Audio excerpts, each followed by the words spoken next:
Hi friends, నేను మీ శ్రీనివాస్ని. ఇతను ఒకసారి చూడండి, పిల్లోడు ఎంత ధైర్యంగా వెళ్ళిపోతున్నాడో. ఒక 5 ఏళ్ళు 6 ఏళ్ళు ఉంటుందేమో. అతను ఏమనుకుంటున్నాడో, ఎందుకు వెళ్తున్నాడో అసలు ఆశ్చర్యం అయితే అనిపిస్తుంది. చూడండి, ఇది సోమనాథ్, ఇది అంటే మన రాజస్థాన్లో అనుకుంటాను, గుజరాత్లో ఆ సముద్రం దగ్గర అతను అక్కడ ఉన్నప్పుడు కొని మోడీజీ మోడీజీ మోడీజీ అనేది ప్రార్థన చేస్తున్నాడు అనమాట. ఇతను ఏం దృష్టి కాస్త వెళ్తున్నాడంటే అతను ఏం జరగాలనుకొని వెళ్తున్నాడో ఏమో తెలియదు, కానీ అతను ఏం కోరుకుంటున్నాడో అది జరగాలని కోరుకున్నాము. మోదీజీని కలవాలని కోరుతున్నాం. ఆయన వల్ల ఈయనకి ఏదైనా ఉపయోగం జరిగితే ఇంకా మంచిది. చూడండి, టోల్ గేట్స్ అన్ని దాటుకొని వెళ్తున్నాడు, ఒక్కొక్క ఊరు దాటిపోతూ ఉన్నాడు అనమాట. పిల్లోడు ఎంత ధైర్యంగా అంత పెద్ద కట్టెని తీసుకొని వెళ్తున్నాడు చూడండి. నాకైతే ఇది చాలా ఆశ్చర్యం అనిపించింది.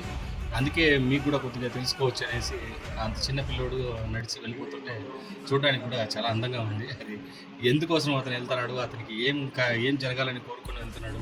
ఎందుకంటే 6 ఏళ్ల పిల్లోడు ఎంత టాలెంటెడ్, ఆశ్చర్యంగా ఉందండి. ఒక్కొక్క బిడ్డ ఇప్పుడు ఎంతెంత తొందరగా వాళ్ళు బాగా హుషారుగా తయారైపోతున్నారు అనేది ఇట్లాంటి పిల్లలను చూస్తే మనకు అర్థమైపోతుంది అనమాట. యాక్చువల్గా మా చిన్న వయసులో మేమంతా 5-6 ఏళ్ళకి స్కూల్కి పోవడమే పెద్ద కష్టంగా ఉండేది.